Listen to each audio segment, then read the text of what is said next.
మన ప్రారంభ దినాలు ప్రతిరోజు మనం జ్ఞాపకం చేసుకోవాలి. ఒకప్పుడు మన పరిస్థితి ఏంటి, మనం ఉన్న పరిస్థితి ఏంటి, గృహ పరిస్థితి ఏంటి, మన కుటుంబ పరిస్థితి ఏంటి, మన పిల్లల పరిస్థితి ఏంటి, మన ఉద్యోగ పరిస్థితి ఏంటి, మన వ్యాపార పరిస్థితి ఏంటి, ఈ రోజు మనం ఏ స్థాయిలో ఉన్నాం, ఏ స్థానంలో ఉన్నాం, ఏ స్థితిలో ఉన్నాం, ఎక్కడ నుండి దేవుడు ఈ స్థానానికి తీసుకొచ్చున్నాడు, ప్రతిరోజు జ్ఞాపకం చేసుకొని దాన్ని హృదయంలో పెట్టుకొని కాపాడుకోవాలి. ఇంతకాలం మనం భక్తి చేస్తున్న భక్తి దేని కొరకు చేస్తున్నాం? దేవుడు మాట్లాడని భక్తి, దేవుడు మాట్లాడకుండా, దేవుని స్వరం వినబడకుండా నువ్వు ఎంతకాలం మందిరానికి వచ్చినా వ్యర్థమే. దేవుని స్వరం ప్రతిరోజు వినాలంటే దేవుడు చేసే ప్రతిరోజు చేసే కార్యాలని బట్టి నీ హృదయంలో తలంచొచ్చు వాటిని బహు జాగ్రత్తగా కాపాడుకోవాలి. భక్తిని కాపాడుకోవాలి, కృతజ్ఞతను కాపాడుకోవాలి, దేవుడు చేసిన మేలును.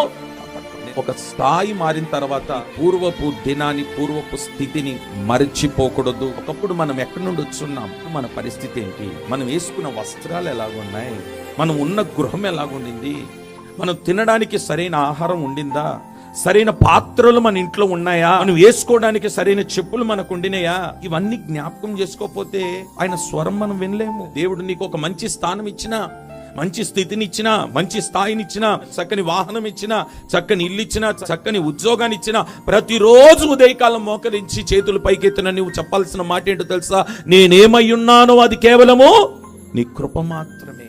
నేను బ్రతుకుతున్నానంటే అది నీ కృప, నేను జీవిస్తున్నానంటే అది నీ కృప, నేను సంతోషంగా ఉన్నానంటే నీ కృప. ఒకటి దగ్గరికి వెళ్ళి చేయి చాపి భిక్షమెత్తని స్థితిలో నన్ను నిలబెట్టినావంటే అది నీ కృప.